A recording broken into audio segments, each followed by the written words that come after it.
Hello everyone, welcome to This Day. It is Friday, February 4th, not 14th, but 13th. And this is This Day. I'm Michael Taylor. So it's the 13th, guys. This is just for the guys right now. Get it together, get the flowers, get the card, make sure you're not doing everything last minute tomorrow. It's Valentine's Day tomorrow. All right, now back to the show. This is for everybody. Welcome to the show. We got a great one for you.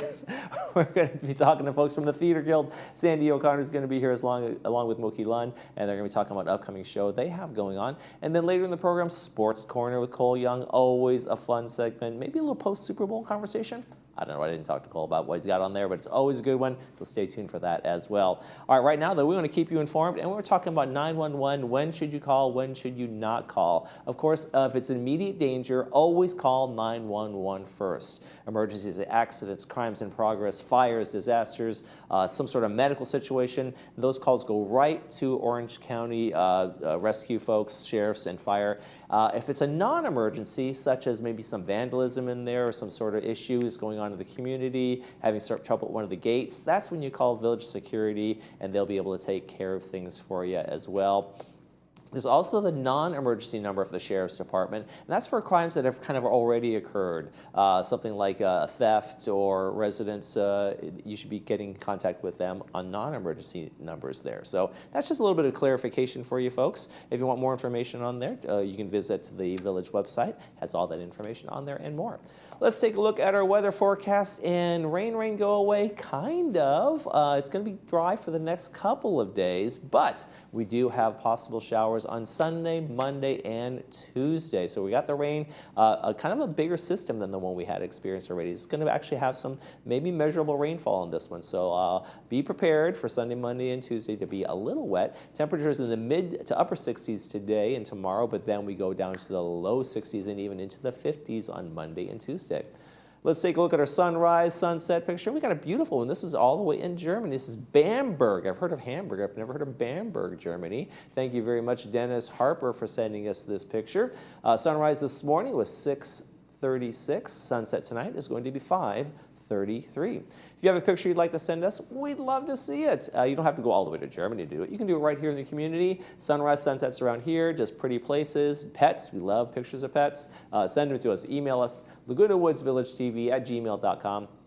Make sure you include your name and where you took the picture, and we will put it on our sunrise, sunset segment. Okay, we got a couple of meetings to tell you about. Then when we come back, we'll be talking to the folks from the Theater Guild. Stay with us.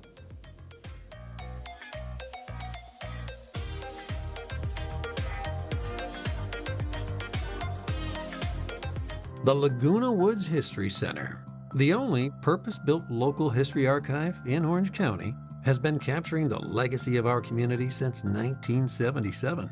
As a nonprofit dedicated to preserving today for tomorrow, we collect, conserve, and share the history of Laguna Woods Village, the city of Laguna Woods, and the surrounding Orange County region. Step into the past and connect with the present at your community archive.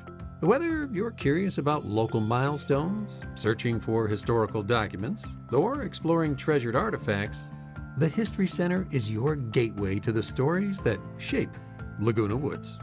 The Laguna Woods History Center is a separate building adjacent to the Village Library. We are open Monday through Friday from 11 a.m. to 1 p.m. or by appointment. Visit us and find your place in history.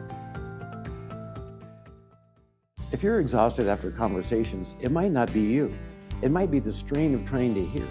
Today's AI-based hearing devices can do real-time situational analysis, helping reduce background noise so you can follow speech without working so hard, often leaving you feeling more relaxed and engaged.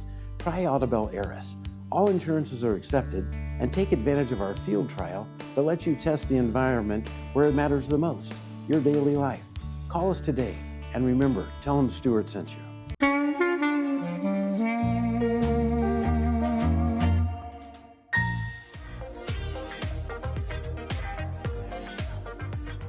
Welcome back to the show, everyone. The Theater Guild is getting ready for their next performance with Moki Lund and her ensemble, Romance in the Woods. Here to tell us all about the details and to discuss more, we welcome Sandy O'Connor and Moki Lund herself. Oh, hi. In the flesh. What a pleasure. Thank you, ladies, for joining me this morning Thank you for and having me. here to talk about your event.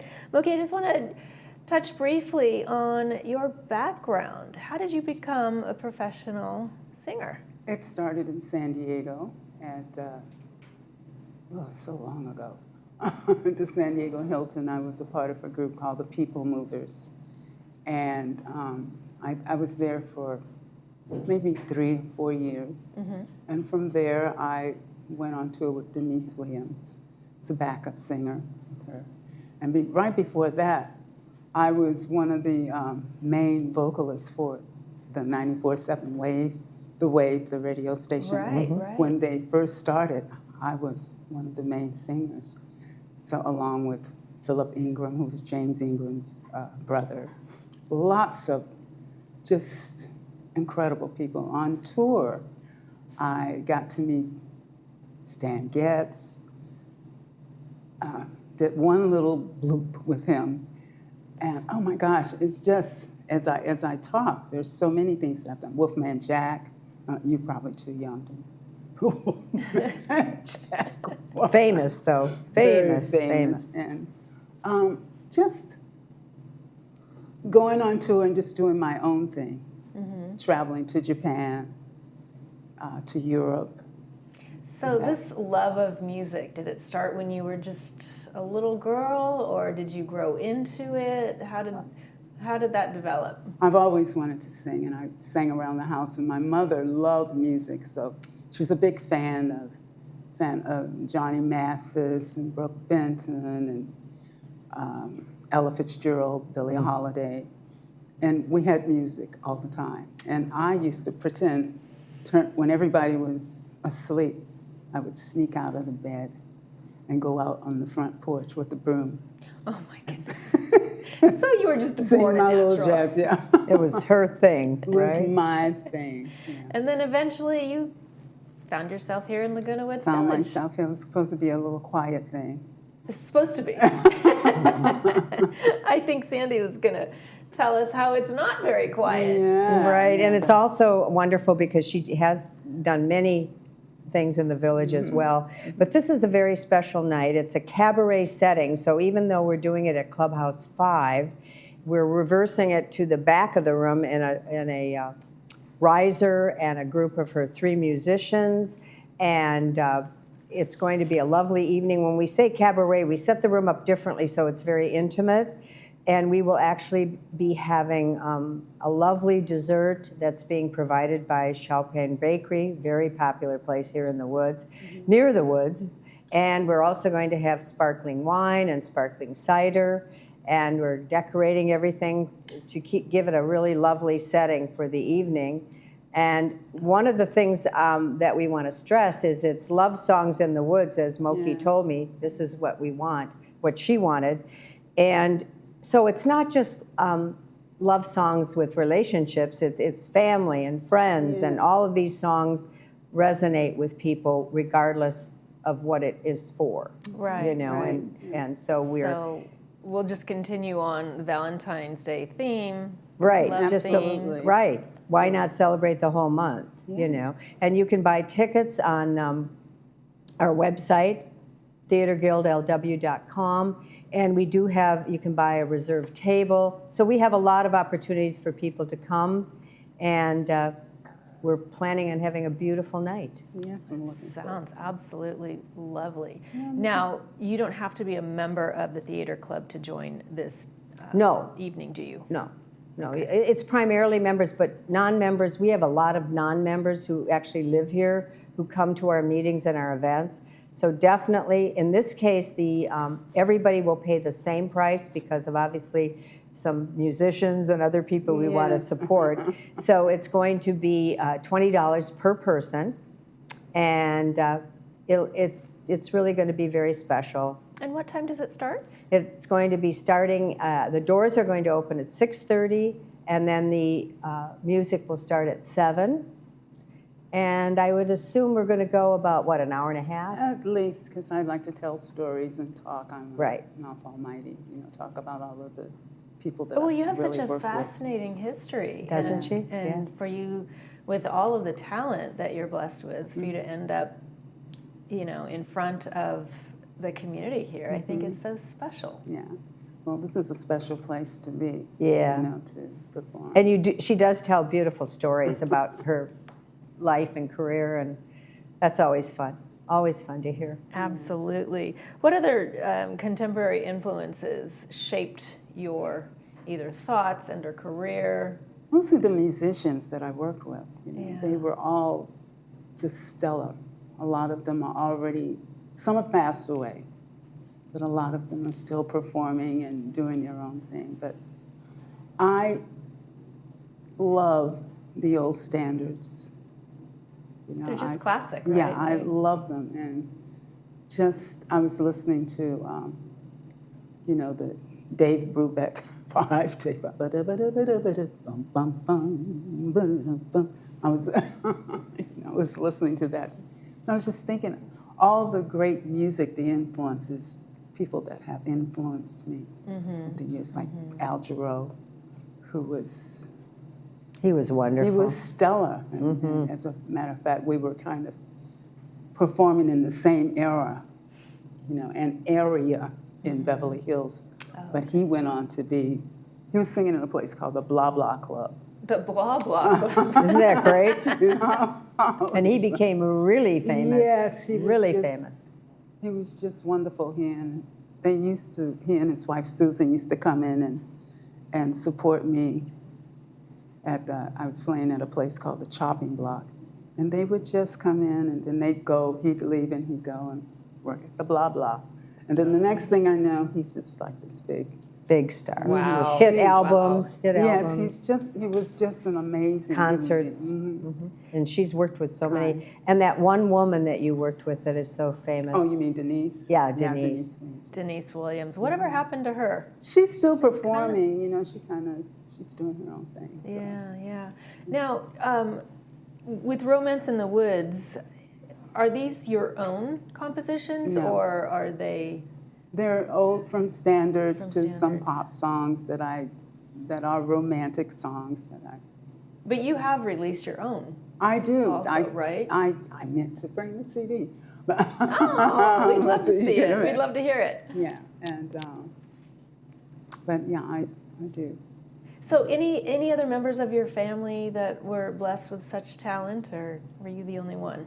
You know, I'm the only one that's pursued it professionally. Oh, okay. My two older sisters and I used to pretend we were the Marvelettes or the Supremes. And did some little things together at home in front of the mirror. I love it. Yeah. I mean, where else do you practice, right? Yeah. Right. Yeah. You got to work the moves and the. Of course, of course. But no, I'm the only one that really pursued it. Yeah. And it was by accident. I started doing jingles, and it just kind of progressed from there. You know, just doing the Budweiser theme, McDonald's. I mean, just goes on. Yeah, you've Curing got beer. Quite the resume. Quite the resume. Yeah. What was your favorite? If you look back on everything you've done, what was one thing that that stands out still? Oh my gosh, that's a great question.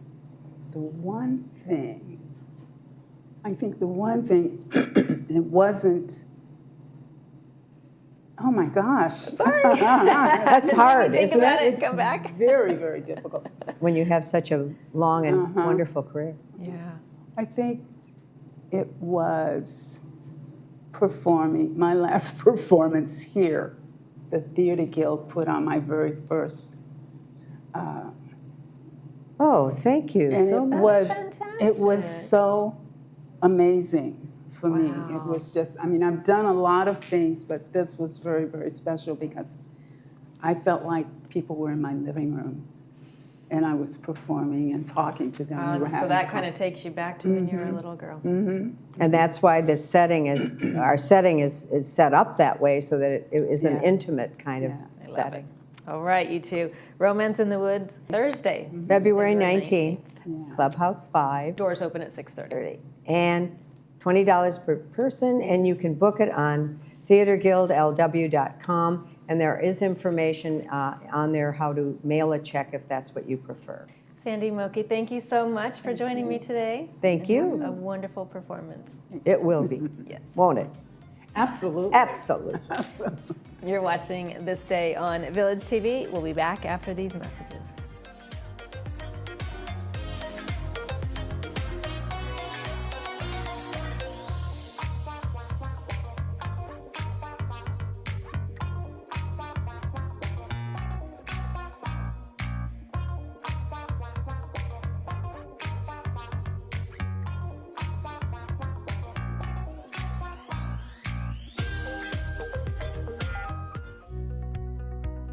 For over 50 years, we've had the privilege of caring for our community's vision.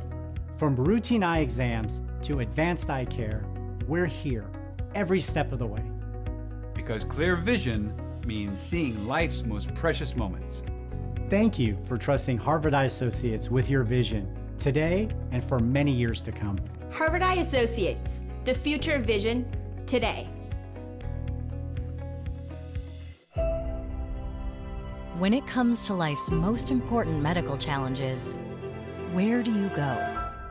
Welcome to the Hoag Institutes. Our patient-centered approach to care is rooted in clinical excellence and guided by world-class teams. Unparalleled expertise, world-class care, all within the Hoag Institutes, right here in OC.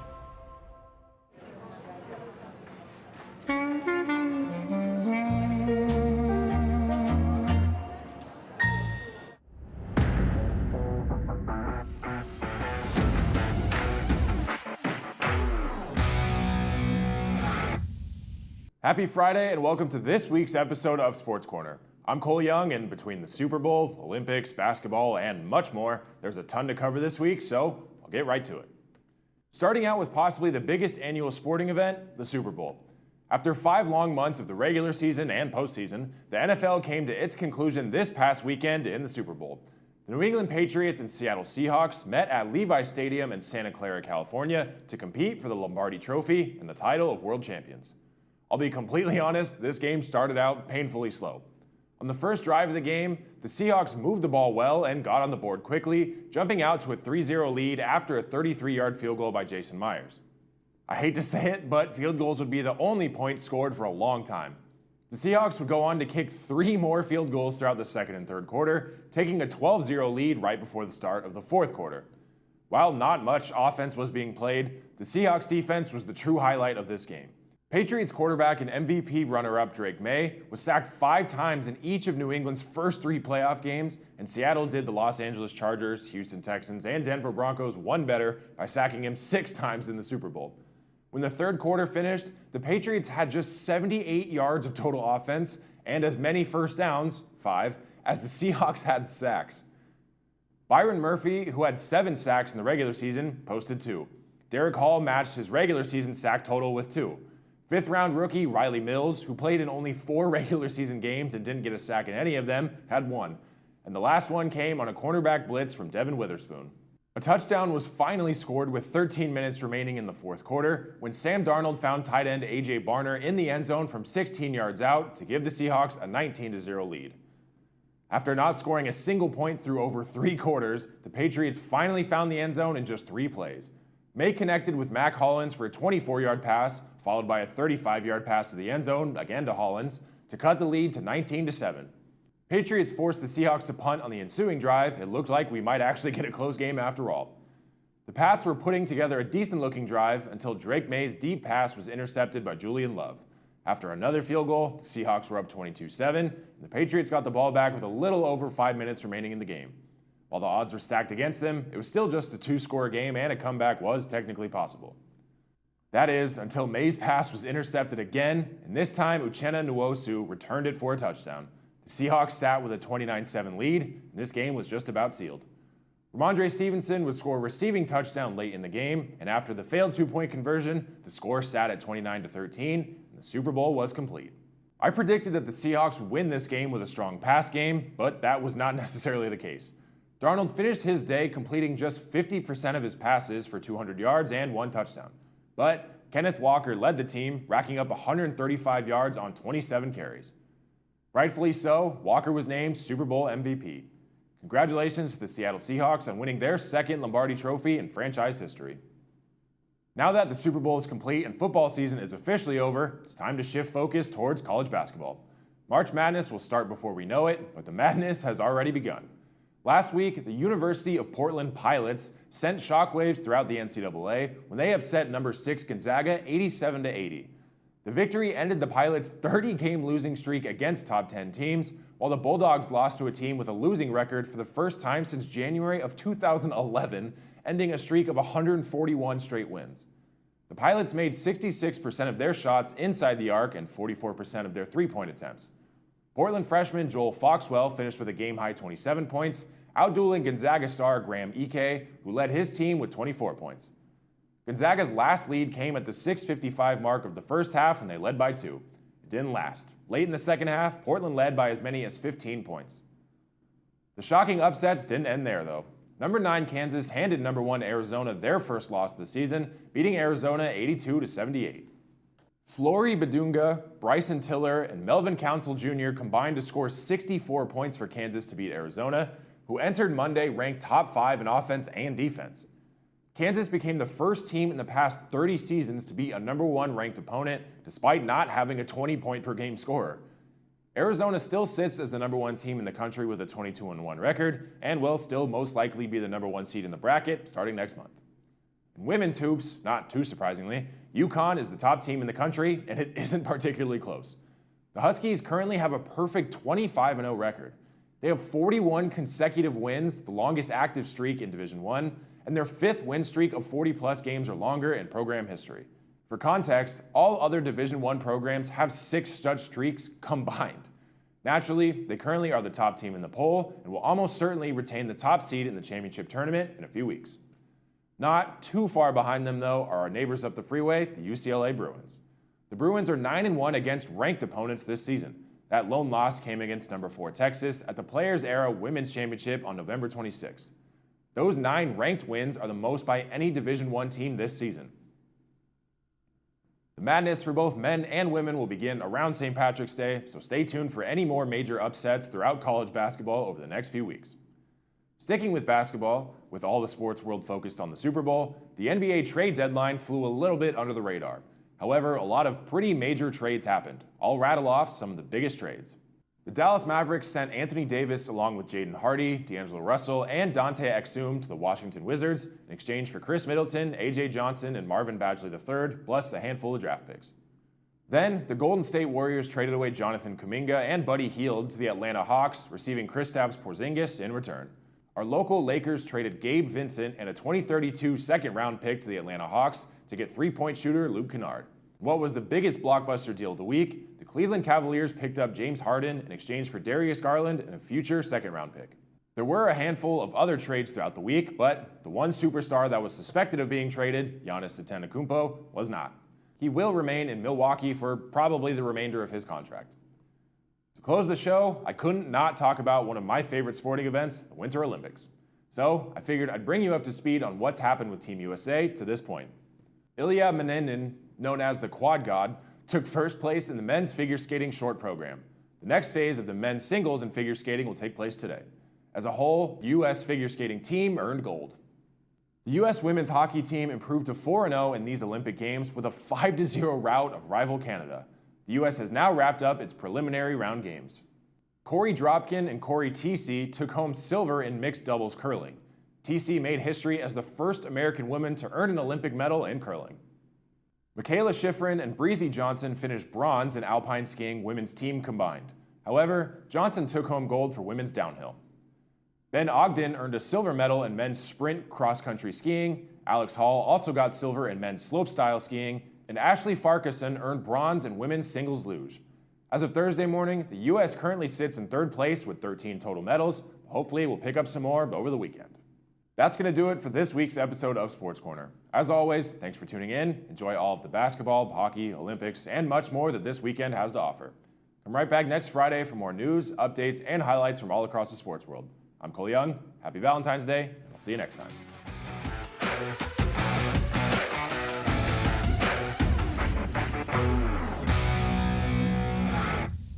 Who is RadNet? You've probably heard our name and seen our commercials, but you still might not know who we are. RadNet is the largest provider of outpatient imaging services in the United States, with over 8,000 employees and almost 400 imaging centers in 7 states. Likely, if you have had diagnostic imaging, you have experienced RadNet's high-quality, cost-effective imaging services. With 35 years of expertise, RadNet is leading into the future with advanced technology and the very latest AI technology. We are positioned for the future of healthcare. RadNet, leading radiology forward.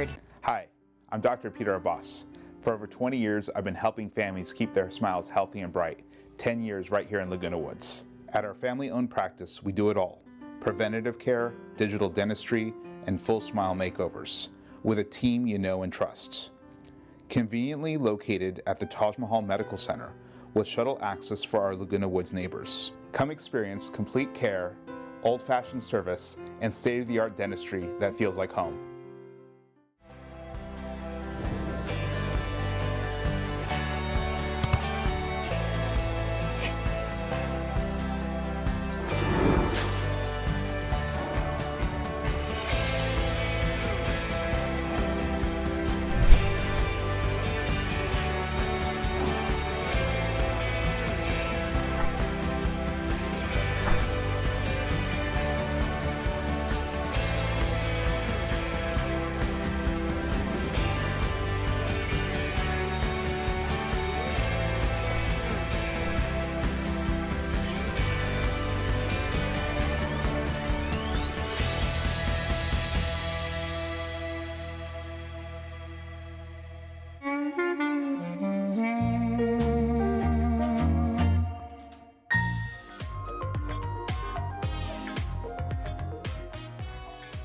Set here. All right, folks, we got a Friday movie, and it's a good one. It's Arsenic and Old Lace from back in 1944. Stars Cary Grant. It's brought to us by Hoag Orthopedic Institute. Going to be at 2 p.m. with the subtitles and 6 p.m. Without the subtitles. A Brooklyn writer of books on the futility of marriage risks his own reputation after he decides to tie the knot. But things grow complicated when he learns that his beloved maiden aunts, Abby and Martha, are serial killers. Hello. It's a great comedy. It's a fun one from Frank Capra. You're going to like it. Make sure you watch that one on Friday. And then on Saturday, it's Lost Valentine. Look at that. Just in time for Valentine's Day. It's almost like we planned it that way. It's going to be at 2 p.m. with the subtitles, 6 p.m. without the subtitles. It is The Lost Valentine. It's brought to us by Pacific Financial Planners. And it is Lucas Thompson's grandmother, Carolyn, returns every Valentine's Day to the station where she said goodbye to her U.S. Navy pilot husband, who is still officially missing in action. Aw, kind of romantic, sad one there. That was our Saturday movie. All right, folks, a quick check of the weather before we head out. And we got some cool temperatures today, and even cooler, and some rain in the forecast starting over the weekend. So we're going to be lucky on Saturday, no rain on Valentine's Day, but then Sunday, Monday, and Tuesday, into every day a little rain must fall. Low 60s for those, and into the upper 50s as well. Okay, folks, Saturday in the program, we're going to be hearing from the folks from Assisted Living and Boomers Club, so stay tuned for that one. That's going to do it for this edition of This Day. I'm Michael Taylor. For all of us here at Village Television, we hope you make this day a great one.